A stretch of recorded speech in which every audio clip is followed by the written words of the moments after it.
Muito bem, queridos, bom dia. Em mais uma aula da nossa formação em teoria da filosofia clínica. Uma formação enciclopédica que a gente caminha a passos humildes, como tem que ser o conhecimento, cuidadoso, na direção do infinito. Nunca na Terra alcançaremos o horizonte onde o sol nasce e se põe. Mas quem acordar mais cedo há de caminhar mais essa experiência da luz. No entanto, os mais sábios, os mais ignorantes terão o sol sobre todos. Vamos caminhar juntos. Começaremos a aula de hoje lendo e comentando uma crônica fantástica de Clarice Lispector, uma crônica do livro A Descoberta do Mundo, editora Rocco, na minha edição, que apresenta recortes de anos de artigos escritos para jornais. Olha que curioso esse título. Se eu fosse eu. Quando não sei onde guardei um papel importante e a procura se revela inútil, pergunto-me, se eu fosse eu e tivesse um papel importante para guardar, que lugar escolheria? Às vezes dá certo. Muitas vezes fico tão pressionada pela frase se eu fosse eu, que a procura do papel se torna secundária e começo a pensar. Diria melhor, sentir. Uma pausa. A autora fala sobre, digo eu a partir de agora, as minhas interpretações vertidas para uma busca de conhecimento em filosofia clínica do que já estudamos. Ela nos fala sobre um mundo instrumental. Aula passada citamos sobre Jürgen Habermas, este filósofo da escola frankfurtiana que herdou de Freud e de Marx grandes reflexões para, após o nazismo, durante o fenômeno alemão, rever nosso conceito de realidade. E uma das grandes consequências desses dois grandes pensadores, que adviram esses outros gigantes da filosofia da escola de Frankfurt, chamada escola crítica, foi demolir a crença absoluta na racionalidade. Uma crítica que questiona a própria razão. Uma razão que se revê. Freud elaborou a tese do racionalismo. A racionalização, quando eu falo algo como uma desculpa socialmente aceita e bem argumentada num mundo de racionalidades, para justificar um desejo que quer se apresentar a todo custo, mesmo que indevidamente nas relações éticas ou de acordo com as necessidades reprimidas que em sociedade, bem ou mal contidas, precisam ser guardadas e esquecidas. Racionalização, portanto, é uma forma não exatamente de mentir, não uma hipocrisia no sentido lúcido e consciente, mas para Freud seria uma forma de se enganar os outros numa cumplicidade e permanecermos impulsivos, pulsionais nos nossos instintos. Traduzindo em outras formas, eu tenho muita razão porque não sou efetivamente racional. Se levarmos isso para as escolas, se levarmos isso para os relacionamentos, para os âmbitos do conhecimento, veremos que grande parte das nossas verdades instituídas são falsas, são perigosas, são arbitrárias. Bom, não vou entrar na teoria freudiana, é só um destaque. Marx viu coisa semelhante. não no campo da intimidade subjetiva, mas no campo das relações institucionais, sociais e econômicas das sociedades, nas quais nós criamos regras, valores, ideias apenas para atribuir poder e esconder, lacunar os verdadeiros desejos de dominação. E ele chamou isso de ideologia. Como um adjetivo acusatório e deflagrador de problemas, disse, isso é ideológico, como quem traduz. Isso é um pensamento que só existe na teoria para enganar, aquietar as pessoas e tornarem elas obedientes ao que verdadeiramente está por trás desta aparência. O desejo de uma classe superior viver às custas do trabalho escravo de uma classe economicamente desprivilegiada. Pois bem, alienação no campo do intelecto subjetivo, no campo das estruturas, macroestruturas econômicas. Macro e microestruturas econômicas. Um pouco disso, o filósofo Jürgen Habermas retoma na sua obra a teoria do agir comunicativa, a sua obra sobre a ação comunicativa, e vai dizer, olha, existem dois agires que implicam em duas formas de conversação. E precisamos ficar atentos porque ambas são importantes. Eu estou reprisando a aula passada.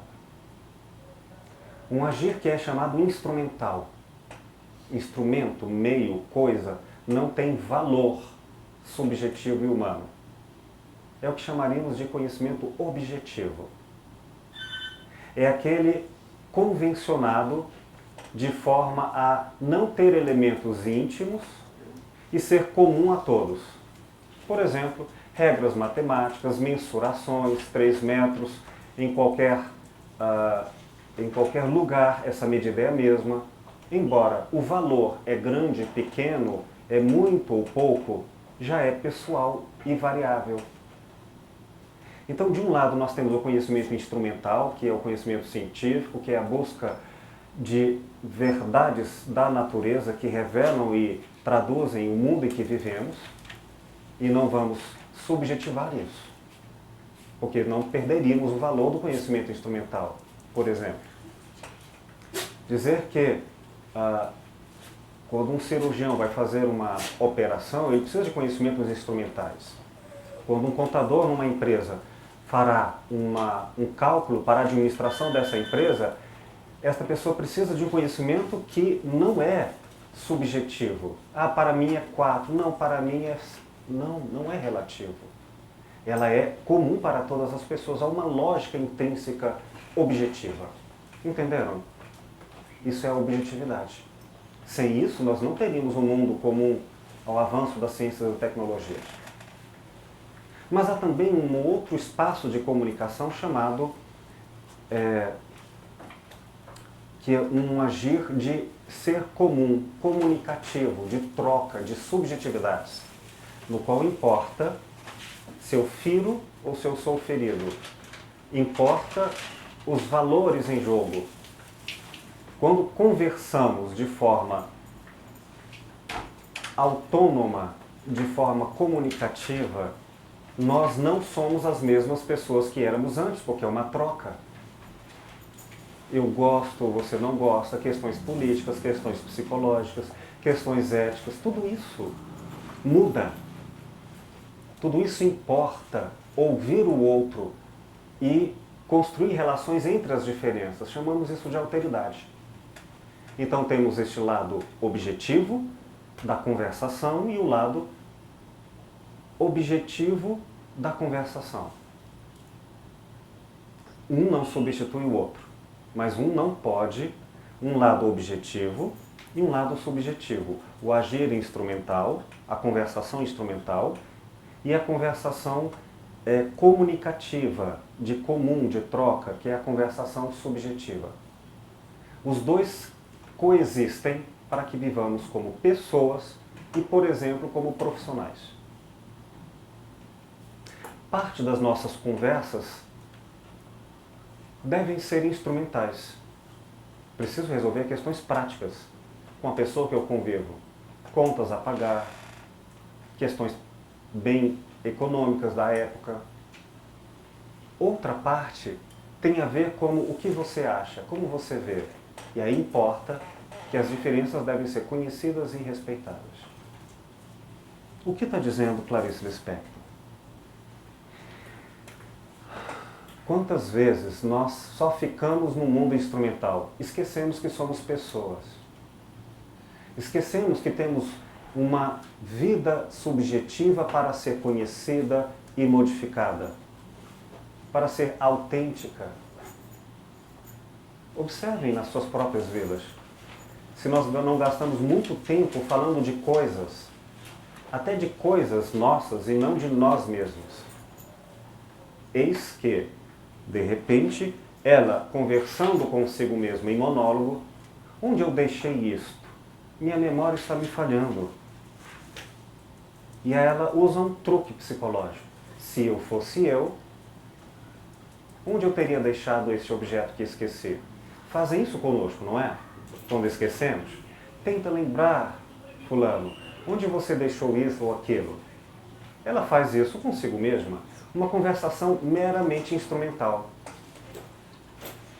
Mas aí ela tem um susto. Opa! E salta do instrumental para uma profunda comunicação subjetiva, que é terapêutica.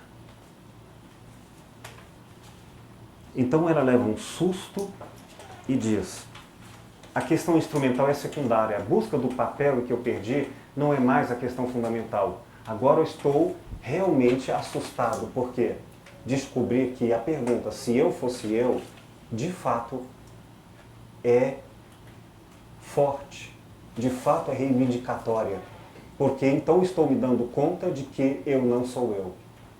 O instrumental não é comunicativo. O nome disso é inautenticidade. Quando eu não sou autêntico,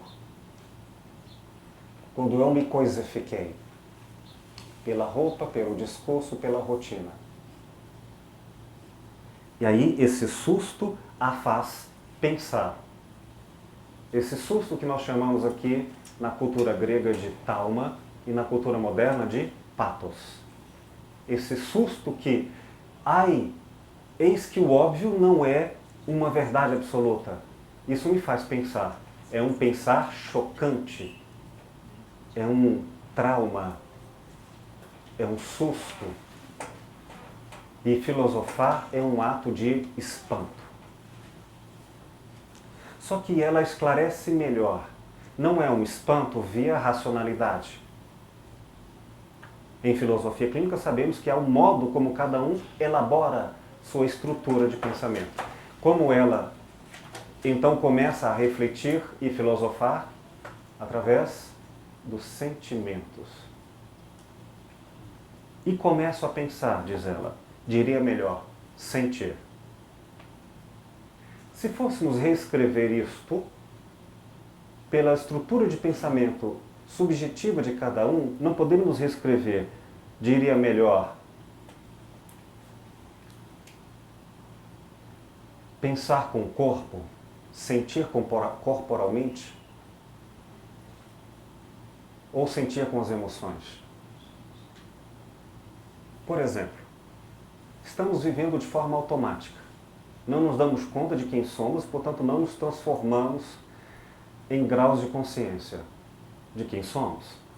Aí um dia recebemos um abraço, um cheiro, um trauma físico. Isso nos faz repensar, mas repensar a partir do corpo. Imaginemos que pessoas apenas se tocam instrumentalmente.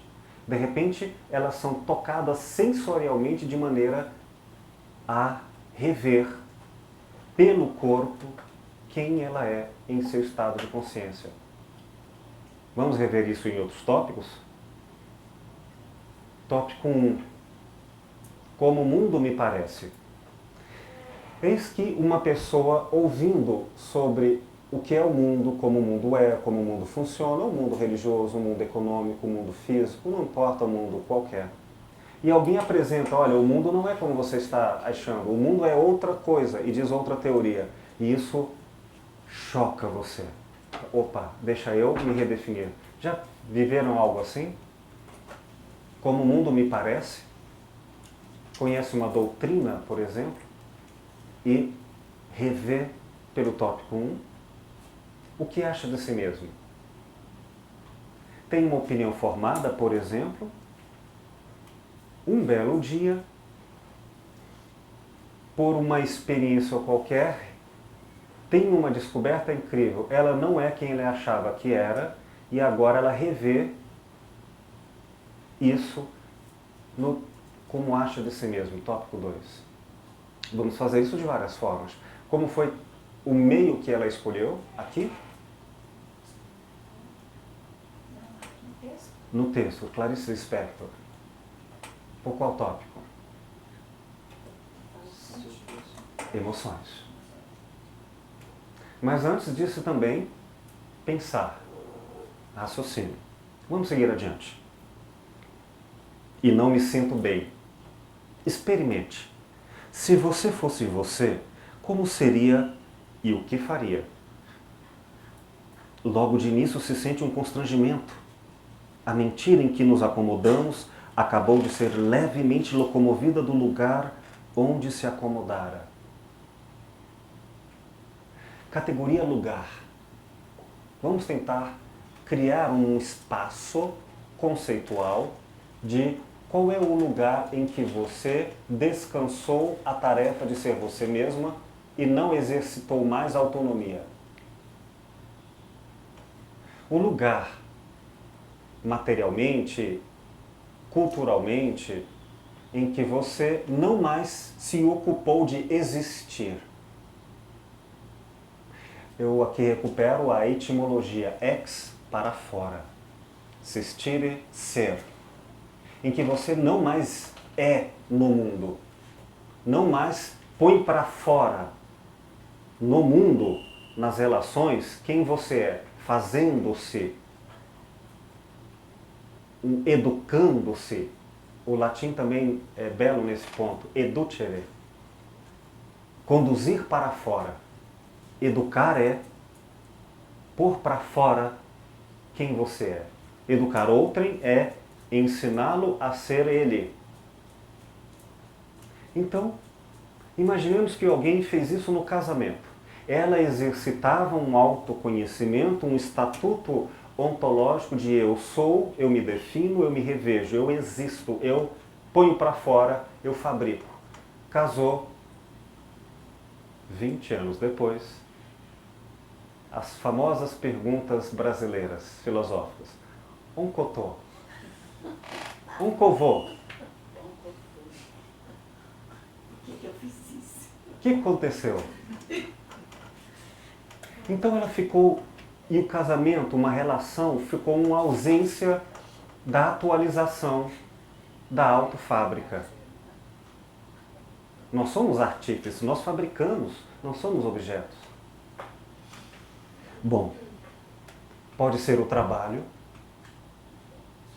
pode ser em casa, pode ser com uma pessoa e não com outra. São estados de automatismo, estados de ausência da subjetividade. Mas vamos pegar, por exemplo, uma epígrafe dos negócios, amigos, amigos, negócios à parte. Ora, aqui duas implicações. Ou eu não sou capaz de fazer negócios com amigos, porque um amigo não aceita não como resposta. Eu sempre tenho que dar descontos para amigos. Ora, se amigo só existe na concordância, não estamos falando em alteridade. Estamos falando em cumplicidade, conveniência.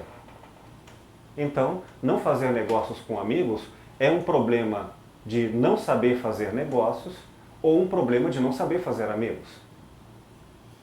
Por outro lado, se negócios não tiver amizade, que inclui a capacidade de dizer não, eu discordo, mas isso não fere o direito de sermos diferentes, então os negócios significarão instrumentalmente a ausência da relação de amizade e de afeto. Portanto, eu posso matar, roubar, desde que eu tenha lucro. Eis o fascismo, eis o nazismo, que não é só um fenômeno de matar corpos físicos, mas o capitalismo é matar relacionamentos, matar amizades, matar vida subjetiva, só instrumental a que prevalece. Então há um constrangimento quando a gente percebe que se instrumentalizou ou foi e se deixou ser instrumentalizado pelas circunstâncias. Continuando.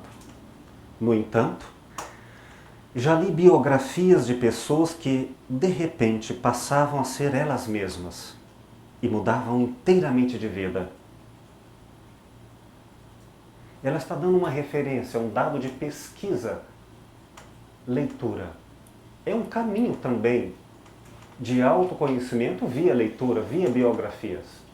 Há vários, não há? Eu já estou vendo que ela não usa apenas emoções. Ela reivindica raciocínios, ela reivindica leituras, mas talvez ela leia, ao que parece indica, leia via emoções.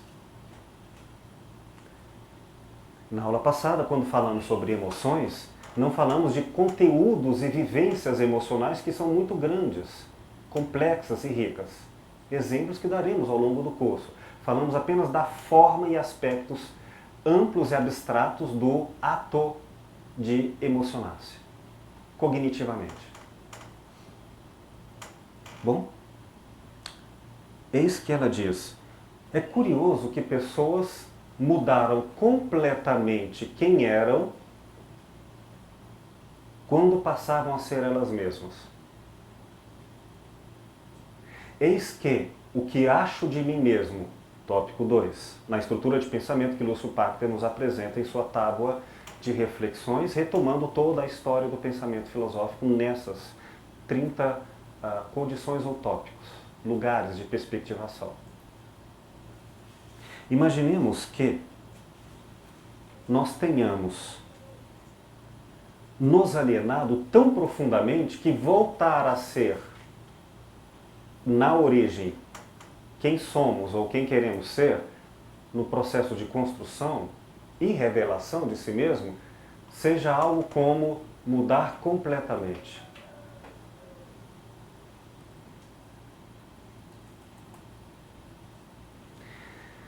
Criem essa metáfora para entender o que quer dizer isso na prática clínica. Uma pessoa que, metaforicamente, é um caminhão carregado de experiências de vida acumuladas de história, implicações com os outros, com o mundo, por 30, 40 anos. 30, 40 anos não sendo ela mesma, portanto, carregando de móveis, de pesos este caminhão. Um dia, no meio da estrada, ladeira abaixo, ela para no meio do casamento, do trabalho. A exemplo do filme, belo filme de uma reflexão dessa natureza, Beleza Americana. O autor, a personagem, com uma vida social, econômica da classe média americana, uma família ao ideal dos moldes, dos desejos comuns, casa, trabalho. Para tudo por conta de que, lembram na história, o aparecimento de uma garota, uma jovem amiga de sua filha, e evoca nele de um desejo erótico, que ele acha que é isso no início, mas não percebia que era algo mais profundo. Era a busca ou a revelação de um eu que ele esqueceu muitas décadas de anos atrás. E vai achando atrás do desejo e saciação da busca do sexo com essa menina, algo que depois ele descobre que não era esse objeto, era ele mesmo e seu estado de liberdade que o erotismo fez relembrar. Mas aí, como é que agora você faz? Tem um casamento, tem um trabalho, você tem vínculos, você tem toda uma construção. Dá para parar? sem consequências? Pois bem, algumas pessoas fazem coisas como saltam do caminhão, abandonam tudo. Eu vou comprar um cigarro e nunca mais voltam. Vejam um filme, leiam um livro, O Fio da Navalha. No filme belíssimamente interpretado por Bill Murray. É um filme forte, filosófico, no qual um homem que tinha tudo que uma sociedade desejaria ter. Dinheiro, estava se casando com uma mulher riquíssima, muito bonita, os dois se amam, belíssimo emprego, saúde, quem não quer isso, hein?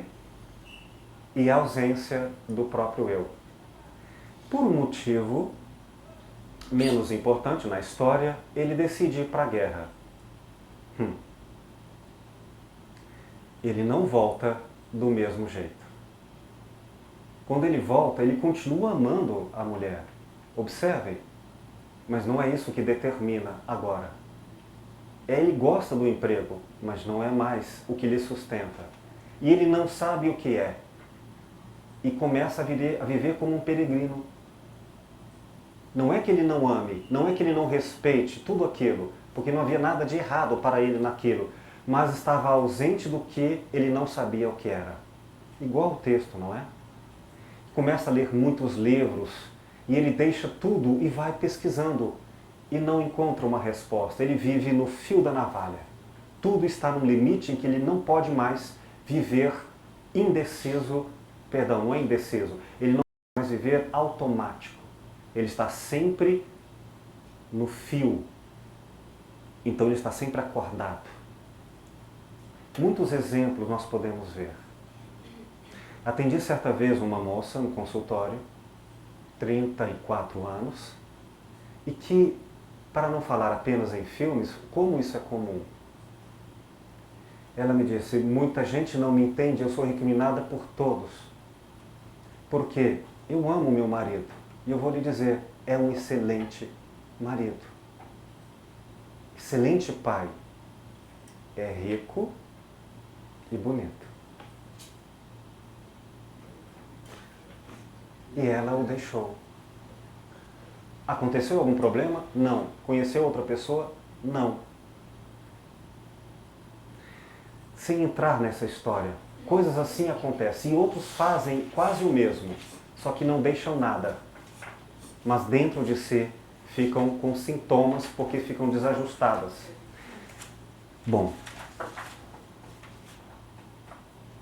aí ela anuncia, prenuncia o que poderia acontecer se ela fosse ela. Acho que se eu fosse realmente eu, os amigos não me cumprimentariam na rua, porque até a minha fisionomia teria mudado. Como? Não sei. Como ela foi feliz em dizer não sei? Porque se soubesse, já seria uma fraude. Ela está diante de um mistério. Mas ela já sabe, sente que ela faria coisas que reprimiu e que agora, livremente, o meio em que ela criou implicações de identidade não aceitariam. Ela está presa às circunstâncias como elas foram instrumentalmente costuradas. Vida dupla, uma vida abstrata, uma ressignificação, uma mudança parcial ou profunda, mas acredite, ela está nos convocando a uma questão séria. Se você ousar ser autêntico, não imagine que as coisas permanecerão ilesas ao efeito e às consequências de tal profundidade. Por isso, em clínica, nem sempre a autonomia é a autenticidade. Pois algumas pessoas efetivamente não suportariam perder este mundo implicado e instrumental para serem elas mesmas. E elas diziam, eu quero ser eu mesma, custe o que custar. na prática não é verdade. Talvez um pouquinho mais, uma regulação de um tanto de alienação e um tanto de autonomia para a experiência que ela suporta terapeuticamente.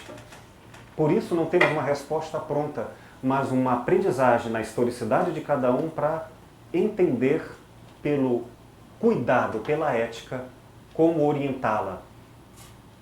E este limite adequado entre o melhor suportável no contexto em que vive, a estrutura de pensamento nas bases categoriais em que ela vive junto com os outros, nos assuntos, nos lugares, nas circunstâncias, nos tempos, nas relações em que ela está imbricada, ela sustenta, tem forças para caminhar. E outras dar apoio, porque elas vão precisar, a custe o que custar sair disso. Ou serão expelidas disso. Mas, cuidado, porque terapia não é brincadeira. E algumas revelações da própria identidade, num sentido mais profundo, que um terapeuta incauto poderia acreditar fazer bem ao mostrar à pessoa, poderão retirá-la da comodidade, do estado de alienação que ela suportaria. E ela pode não aguentar a verdade sobre si mesma. Ela pode não aguentar ser autônoma. E aí, como terapia, alienação, talvez. Continuemos. Metade das coisas que eu faria se eu fosse eu, não posso contar.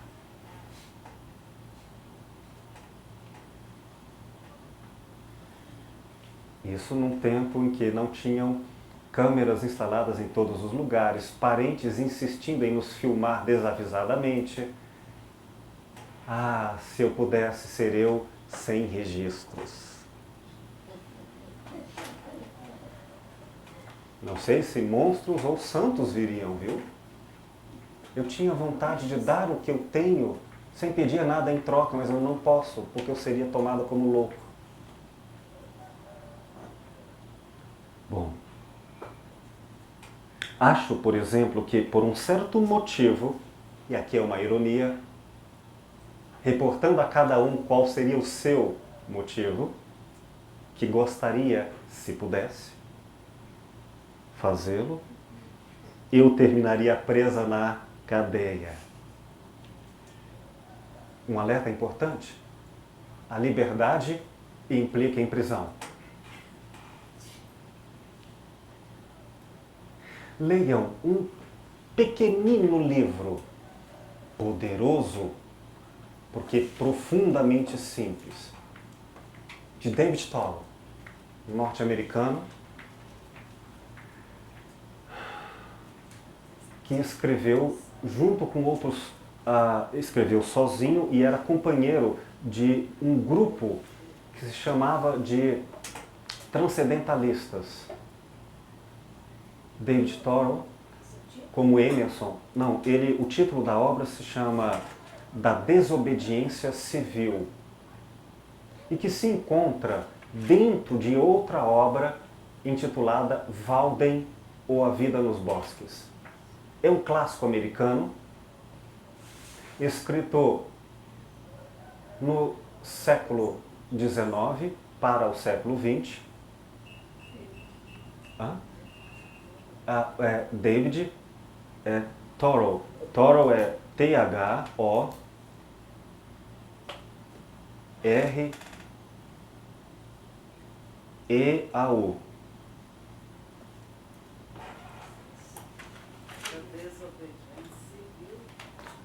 Perdão, T-H-R-O-A-U. Da Desobediência Civil. Esse é o título do livro. É um livro pequenininho, poucas páginas. Mas ele também é composto em várias edições como um dos capítulos do livro Walden ou A Vida nos Bosques. É a história deste escritor que ficou cansado da vida em sociedade. e que num estado, Massachusetts, salvo engano, ainda escravocrata, não concordando com a escravidão, ele decide viver no bosque sozinho, com os animais. E seu trabalho é muito conhecido quando ele reporta, com a sua escrita naturalista, como é a natureza. Ele descreve insetos, animais, comportamentos, silêncios. É um texto até difícil, porque ele demora, como naturalistas, como Machado de Assis, páginas inteiras só descrevendo o ambiente. Bom, eis que um dia ele vai buscar um sapato na cidade, que ele deixou para conserto, e é preso, porque ele se recusou a pagar imposto. Imposto que ele decidiu não pagar. Isto porque, ao pagar o imposto, na opinião de David Thoreau, ele estaria financiando o Estado, que era escravocrata, estaria financiando a escravidão. Então, não poderia pagar. E o cobrador de impostos diz a ele: mas se o senhor não pagar, o senhor vai ser preso. E ele convence o cobrador de impostos que o imposto é errado. O cobrador concorda: mas se eu não pagar, eu também vou ser preso. E ele é preso. Fica uma única noite, porque a família paga por ele e ele é libertado. Nesta única noite, ele escreve este livro. Olhando pela janela, pequenininha, à noite, de dentro da cadeia para fora do mundo. E completa um sentido profundo do que significa liberdade, porque preso.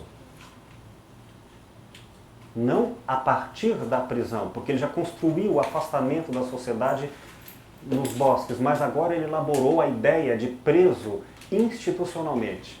Existencialmente ele não estava preso. Esta obra, ela mudou a configuração ideológica, não no sentido de Marx, mas no sentido das grandes ideias do mundo moderno. Autores como Tolstói leem Thoreau e diz: este é o ideal da sociedade. Se a sociedade é injusta, o lugar dos justos é na cadeia. E não podemos obedecer uma sociedade e leis injustas. Recebe,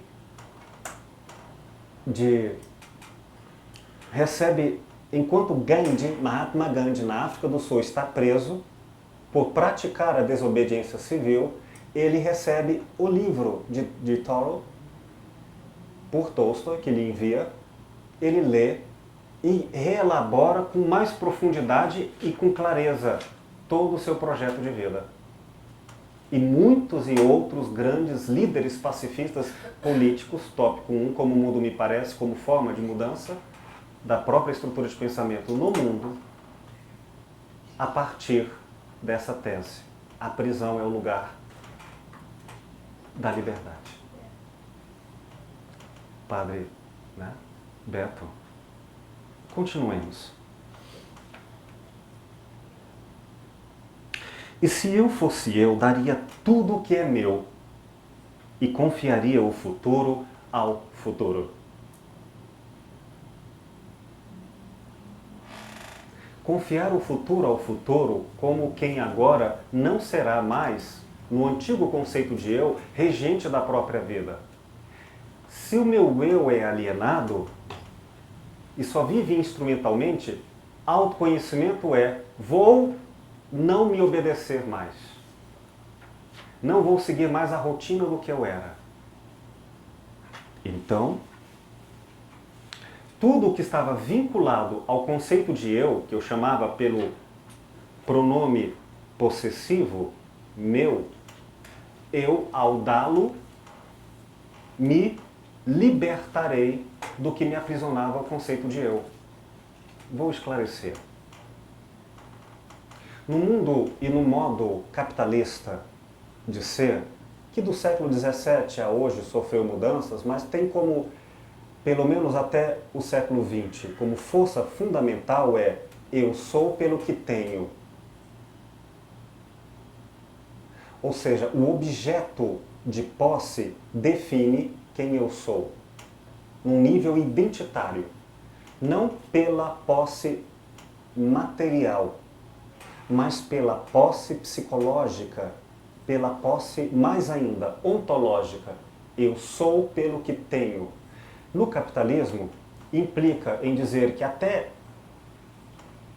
configurado nessa estrutura de pensamento capitalista, até o mais profundo pobre pode ser tão capitalista quanto o mais rico de todos, porque ele só não tem o objeto, mas o deseja ter. Então, é pelo que é meu, pelo desejo de posse, que posso ser alguém. O que você vai ser quando crescer? Uma pergunta alienante, no qual a resposta não pode ser eu serei feliz, serei mãe, poeta, jardineiro, pois isso tem horrores de julgamento. Eu me lembro quando eu falava que queria ser filósofo, e aquelas caras, fala sério. Então, quando vinha a tese médico, doutor, ter uma casa, e pessoas como objetos, pessoas bonitas, esta pessoa, você não merece esta pessoa. É muito areia para o seu caminhão, ou seja, elementos econômicos, meu marido, meu sentimento não é seu, é meu. Até os abstratos são coisas possuídas. Pois bem? Então, ao destituir o meu do eu, ao destituir a posse, posso destituir o eu. É uma forma de libertação. Há quem consiga fazê-lo sem a perda do objeto, o desapego. Lembremos o conceito de sacrifício grego. Não é o sacrifício cristão, a palavra significa tornar sagrado. Ora, uma pessoa pode tornar sagrada a sua caminhonete. Qual é a caminhonete da moda hoje? Hilux. Eu vou sacrificar a minha caminhonete. Mas o que é isto? Vou sacrificá-la para os pobres. Mas se você vendê-la... Não, eu não vou vendê-la, eu vou só sacrificá-la. Eu só vou usá-la para o bem, não para a vaidade. Só vou usá-la para ser útil às pessoas e não fazer do mundo humano útil para a minha caminhonete. Eu elaborei com desapego, sem a perda dos objetos. Mas nem sempre isso é possível. Pois às vezes eu tenho um diamante e enquanto eu tiver o objeto, nunca ficarei livre da vingança e do desejo dos ladrões. Então às vezes é sem o objeto. Daí que algumas pessoas se separam mesmo de coisas que amam, mas não conseguem mais ficar junto pelos vínculos e implicações. Para concluir, se eu fosse eu, parece representar o nosso maior perigo de viver. Parece a entrada nova no desconhecido. Assim, algumas pessoas que entram porta adentro no consultório da terapia podem reestruturar muito as suas vidas. Alguns até sugerem terapias de casais. Não entre só um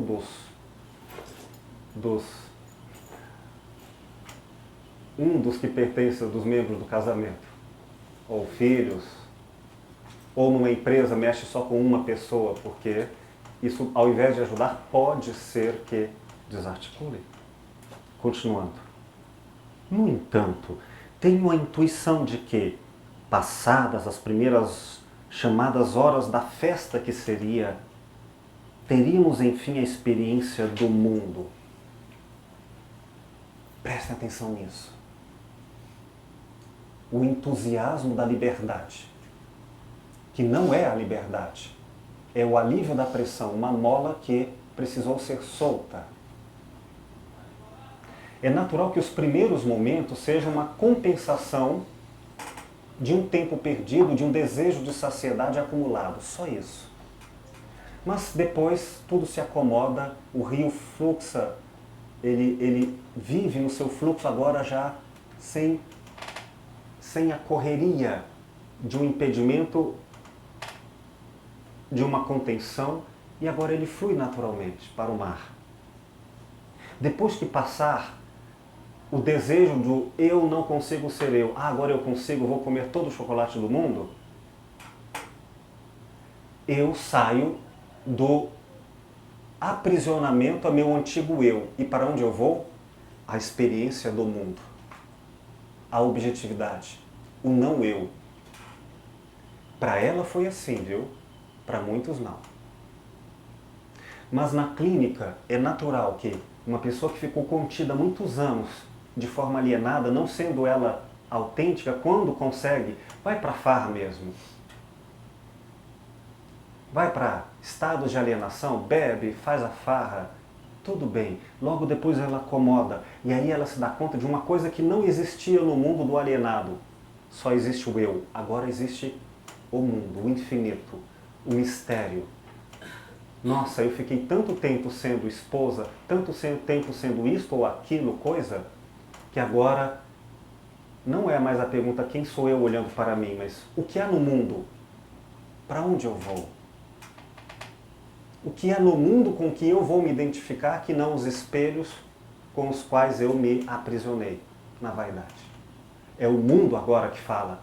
Percebe a grandeza de alguém que não fala de si para si, mas quer ouvir dos outros e do mundo as possibilidades de si ser? Responde ela. Bem sei. Experimentaríamos, enfim, em pleno a dor do mundo. É importante observar isso porque é um lugar comum.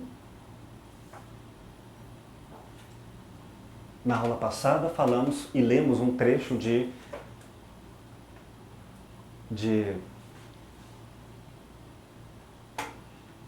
A Condição Humana,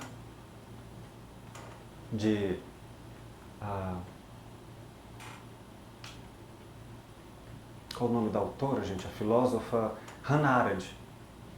E ela diz, cuidado, porque a dor física pode ser tão intensa que eclipsa o mundo. Não é natural que quando a gente sofre, o mundo inteiro parece sofrer como a gente, e parece que o mundo está implicado a ser do jeito que a gente quer, porque a nossa dor consome o mundo? Pois bem, imagine se nós agora destituíssemos o eu de sua inautenticidade para ser autêntico. Qual dor seria? Eu entraria em contato, não mais só a minha dor, mas a dor, a experiência do mundo. Pode acontecer que agora eu tenha contato com o mundo que tem a ver comigo. Você acha que o sentimento ou a dor que você sente é sua? O egoísta, o vaidoso, nem quer saber, nem aceita outra possibilidade. Mas vamos perguntar, voltando a Karl Marx, se a dor que ele sente dos que sofrem fome pelo desemprego, diante da riqueza absoluta e desumana, é uma dor dele? Ah, mas é porque ele também era pobre? Não.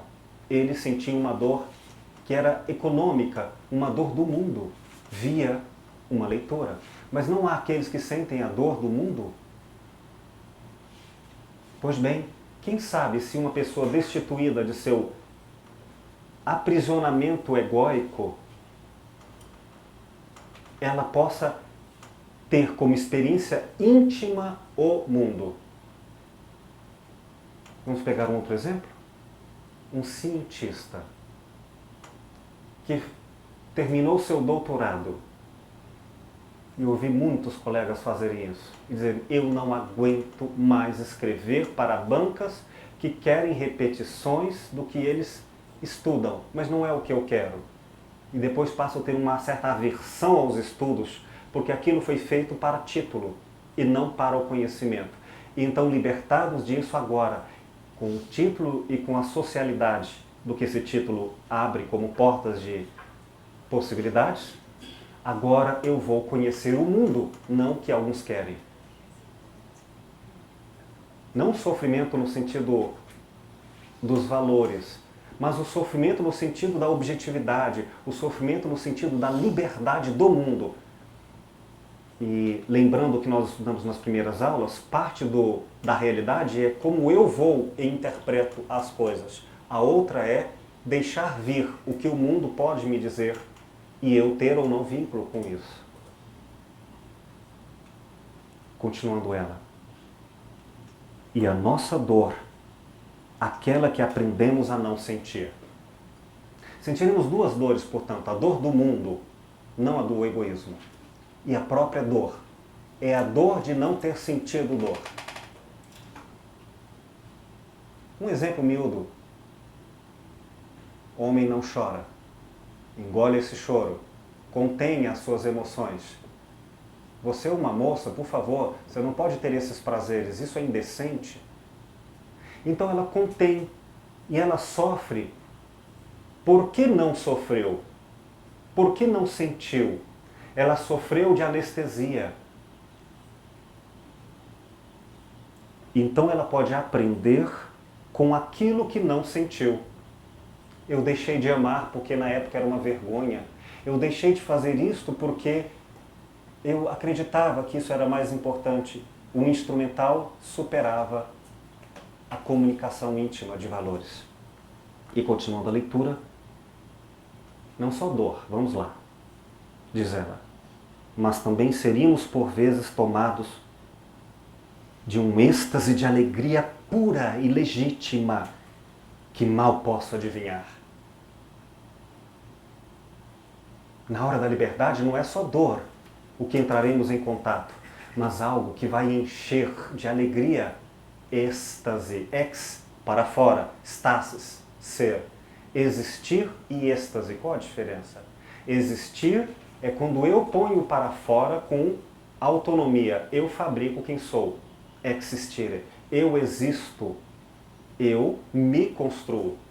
Êxtase, eu sou transbordado, como fosse um vasilhame com leite sendo fervido e chega uma hora que transborda. Mas agora é de fora para dentro. O mundo, quando o conceito de eu se quebra, se abre, se redefine, ele é engolfado, ele é mergulhado em coisas tão grandiosas que ele não imaginava que o mundo era tão maior do que ele ficara reduzido. É a sensação do infinito do filósofo. Sei que nada sei. É a sensação do mistério do místico. É a sensação do apaixonamento religioso, autêntico, que não é mais eu amo. Não, a vida ama em mim. É um transbordamento no qual os valores, os sentimentos, são quase que destituídos do conceito originário de eu. É a vida. Eu sou testemunha do que se me atravessa. Há talvez um não eu, ou um eu redefinido em nós, um eu redefinido em pluralidades, em texturas, um eu que pode até perder o título eu e ser íntimo. Concluindo, diz ela, não. Acho que já estou de algum modo adivinhando porque me senti sorrindo. Comento eu, quando eu fui pegar um papel e descobri que o que seria se eu fosse eu? Um medo, um pânico e depois já um sorriso no canto da boca. Então ela diz, acho que já estou de algum modo adivinhando a resposta. Por que me senti sorrindo? E também senti uma espécie de pudor que se tem do que é grande demais.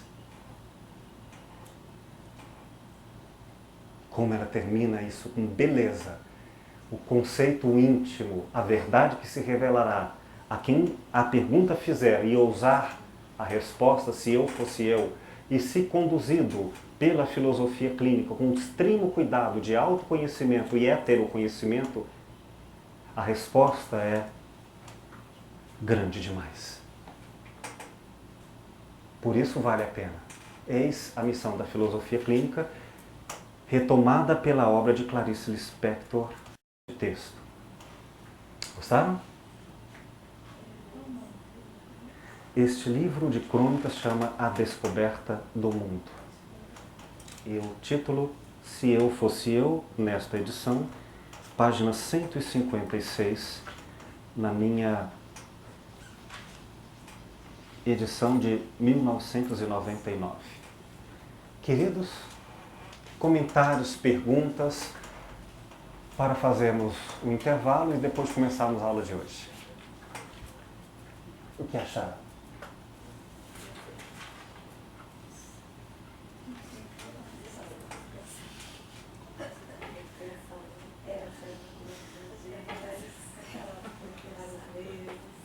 Reflexão de fim de ano. É interessante, assim, eu já tentei conhecer várias maneiras de terapia, várias abordagens terapêuticas, psicológicas, né, emocionais, essa vivência toda. E é incrível, hoje eu penso que não é, assim, na minha maneira de ver hoje, a maneira mais óbvia e lógica de você tentar trazer uma pessoa a esse conhecimento de si mesmo, e, portanto, a escolha de ser autêntico ou não autêntico, né? Eu vejo o caminho da filosofia clínica como sendo esse um mecanismo mais óbvio, porque ele remete a si mesmo, você ajuda a pessoa a se conhecer com a sua própria historicidade.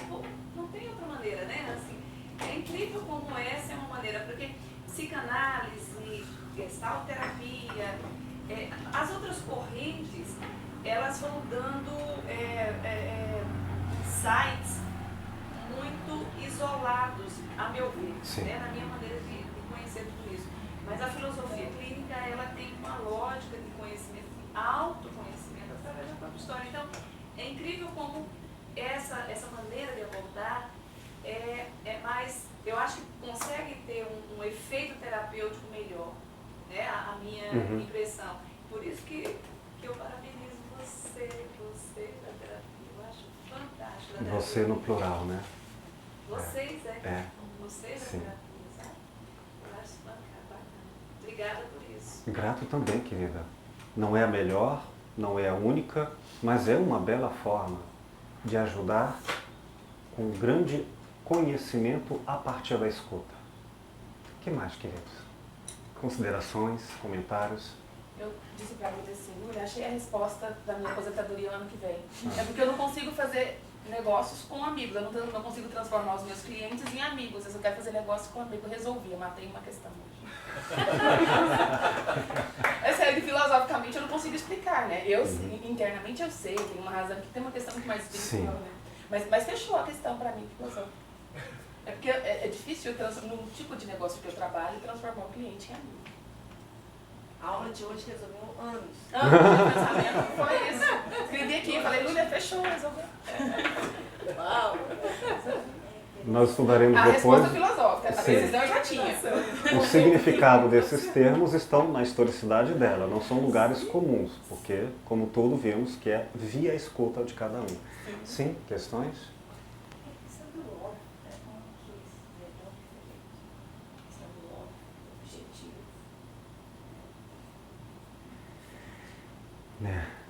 O óbvio é uma cadeia, uma prisão, um automatismo e uma forma instrumental. E a filosofia, ao destituir o óbvio, pode trabalhar com libertações e com medos, fazendo retornar a obviedades para alguns.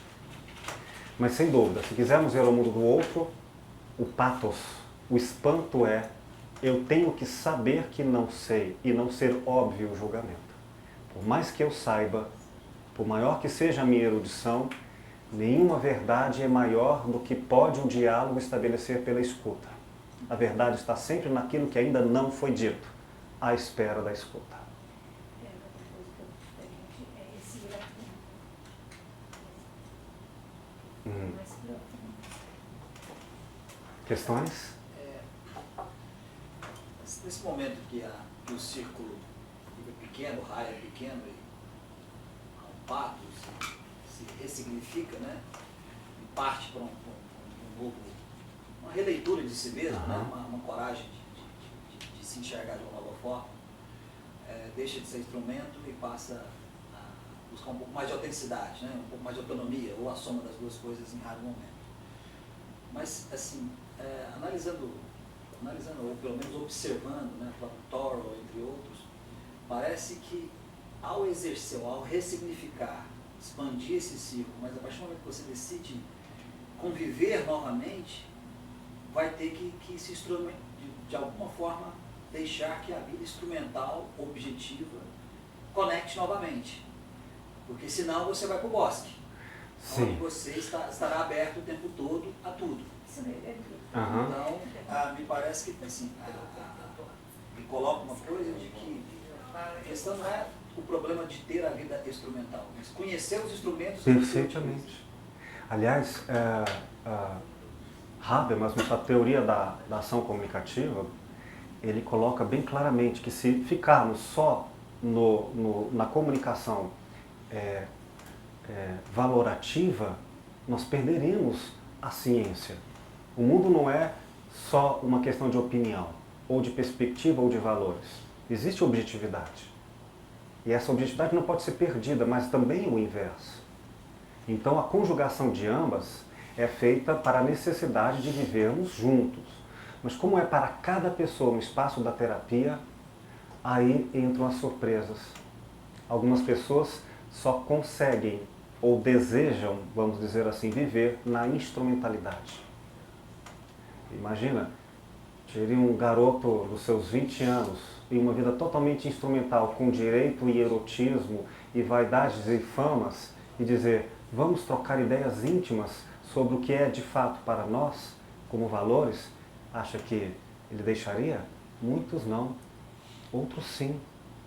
Mas é uma pergunta que precisa de ser atualizada caso a caso. Com certeza, querido. Mais alguma observação? Ontem um rapaz, um ex-namorado, mandou uma frase assim. Sempre vejo anunciados cursos de oratória, nunca vi anunciado curso de escutatória. Todo mundo quer aprender a falar, ninguém quer aprender a ouvir. Aí eu respondi pra ele que ele estava enganado, né? Que tem até um curso, convidei ele pra vir aqui, mas ele mora em São Paulo, né? Não virá, né? Falei, tá por fora, eu tô estudando pra aprender. Aí ele disse que, nunca ouviu falar desse curso, não. E outros que nem têm o título de cursos, né? São amizades, são flores com perfumes. Que bacana.